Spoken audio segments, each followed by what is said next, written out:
ہم خوشیوں کا اظہار کرتے. جب عید آتی تھی تو حضور کیا کرتے تھے پتہ ہے؟ اب ذرا یہاں دھیان سے سنیں. حضور کی نبوی عید، سنت والی عید کیا ہے؟ اگر آج ایسی عید منا لی سچے دل سے، میری بھی مغفرت اور آپ کی بھی مغفرت ہے.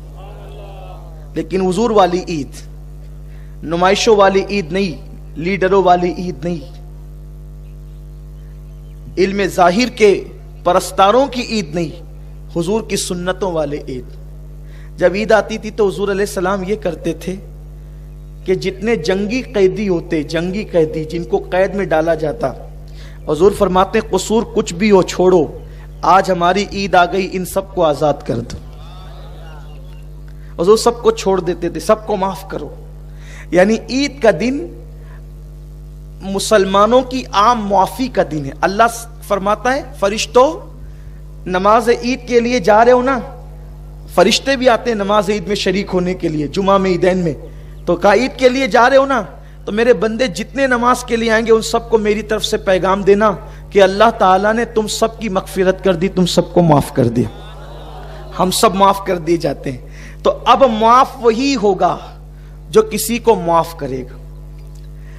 عید کے دن دوستوں سے گلے ملنے والوں، کیا ایسا نہیں ہو سکتا کہ ہم حضور کی سنت کے مطابق عید کے دن دشمن سے بھی گلے مل لیں؟ سگے بھائی کا گھر بازو میں ہے اور ہم عید کے دن نہیں جا رہے ہیں، آپ کی عید نہیں ہے، نئے کپڑے پہنے عید نہیں. بہن ہے گھر میں رو رہی ہے اور آپ سے چھوٹے سے جھگڑے کی وجہ سے آپ اس کے گھر نہیں جا رہے ہیں، آپ کی سب کی عید ہو سکتی، آپ کی نہیں ہے. تو آج عید کیسے منائیں گے؟ آپ کو کسی نے کتنی بھی تکلیف پہنچائی ہے، کتنی بھی اذیت پہنچائی ہے، اس کو معاف کرے. کیا سوچ کے معاف کرے؟ اس نے آپ کو دکھ دیا، اس نے آپ کو تکلیف پہنچائی، اس نے آپ کو گالی دی، اس نے آپ کو ستایا. اب آپ کی وجہ سے وہ جہنم کا عذاب بھگتے گا. بولو تکلیف کس کو ہوگی؟ امتی جہنم میں جائے گا، تکلیف کس کو ہوگی؟ حضور کو ہوگی. سمجھ رہے ہیں آپ؟ میری بات آپ کی سمجھ میں آ رہی ہے؟ امتی جہنم میں جائے گا، تکلیف کس کو ہوگی؟ حضور کو ہوگی. کیا آپ میں سے کون چاہتا ہے کہ حضور کو تکلیف؟ جب سیدنا فاروق اعظم پر ایک شخص نے حملہ کیا، خنجر سے حملہ کیا، اور آپ زمین پر آ گئے، اور پھر حضرت عبد الرحمن ابن عوف نے نماز پڑھا دی، تو آپ کا پہلا سوال یہ تھا میرا قاتل کون ہے؟ میرا قاتل کون ہے؟ اور کسی نے کہا حضرت آپ کا قاتل مجوسی ہے، آگ پرست ہے، کافر ہے. آپ نے کہا اللہ تیرا شکر ہے میرا قاتل کوئی مسلمان نہیں ہے.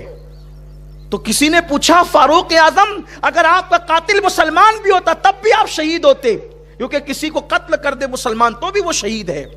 پھر آپ یہ کیوں کہتے ہیں اللہ تیرا شکر ہے میرا قاتل کافر ہے، مسلمان نہیں ہے؟ فرمایا نادان، اگر میرا قاتل مسلمان ہوتا تو میرے قتل کی وجہ سے اس کو جہنم میں جانا پڑتا، اور وہ میرے وجہ سے جہنم میں جاتا، میرے مصطفیٰ کریم کو تکلیف ہوتی. تو کافر جہنم میں جائے اس کا ٹھکانہ تو جہنم ہی ہے، میری وجہ سے کوئی مسلمان جہنم میں نہ جائے. تو اگر ہم نے اپنے دل دکھانے والے کو، تکلیف پہنچانے والے کو معاف نہیں کیا تو اپنی وجہ سے وہ جہنم میں جائے گا، یا دنیا میں اپنی وجہ سے وہ مصیبت میں مبتلا ہو جائے گا. تکلیف کس کو ہوگی؟ ارے اس نادان کو مت دیکھو جو تمہارا دل دکھا رہا ہے، اس محبوب کو دیکھو جو گنبد خضرا میں آرام کر رہا ہے.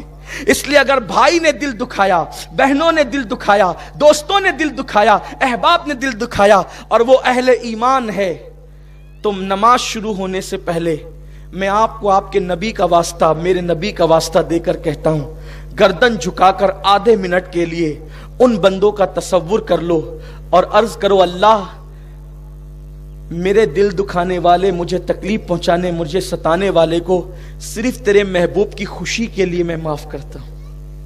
اگر آپ نے ایسا کر دیا، اور ہو سکے تو یہاں معاف کر کے ذرا جا کر اس کو اطلاع بھی دے دینا، یا میسج بھی کر دینا، یا فون بھی کر دینا کہ بھئی میں نے تجھے معاف کر دیا، اگر ہو سکے تو، ورنہ اتنا معاف کرنا ہی کافی ہے.